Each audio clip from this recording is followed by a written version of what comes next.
Accessibility training on digital content. Evaluators, Francisco Garcia, Lorena Lopez, Cristina Rodriguez, Ana Villalpando Lopez. Let's begin by looking over what is the program description.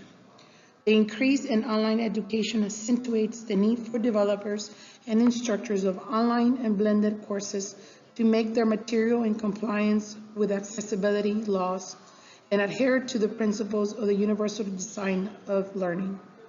The University of Texas Rio Grande Valley lacked an online training for faculty and staff that would provide them with the necessary roles, responsibility, skills, and knowledge for developing courses that allows laws and in university policies regarding course accessibility. The accessibility professional development was designed for faculty who teach online courses. The goal of the professional development was to prepare faculty on accessibility and the digital content.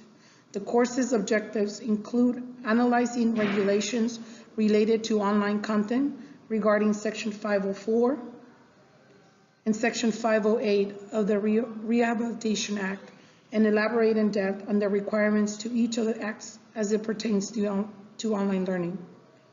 The intended audience of this workshop was faculty who teach online courses at the University of Texas Rio Grande Valley. Additional areas of interest may be those in administration, instruction, technology, and anyone that places material online.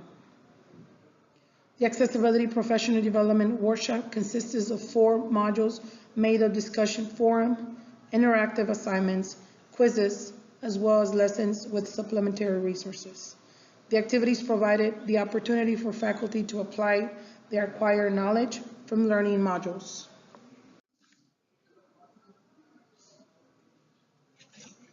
The evaluation framework that was used for accessibility training of digital content was Tyler 1949 objective-based evaluation.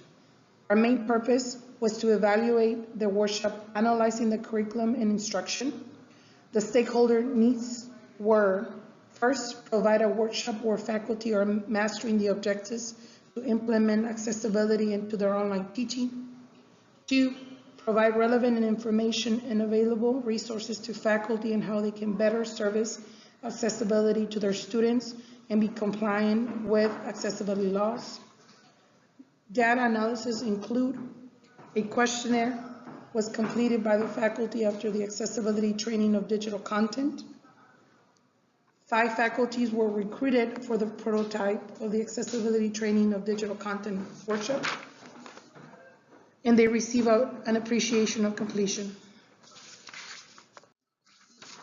As a result, the findings from the questionnaire completed by faculty that participated in the testing of our prototype show that in relation to workshop content and design, participants agree and strongly agree that the workshop clearly informed the objectives of the courses and that was relevant to their online courses.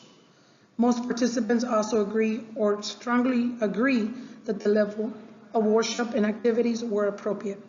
Overall, the data results that show the participants were pleased with the prototype. The last section of the questionnaire included a checklist where participants could identify areas in which our prototype could improve. Results show that although some participants strongly agree that the objectives were clear, they also marked the workshop objectives could be clarified. Contradictory responses as to increase or reduction the content covered in the workshops were also found. Based on results, feedbacks included: content is relevant and valuable in aiding on how to develop an accessible course.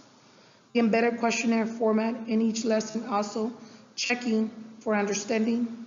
Information related to UDL was most valuable.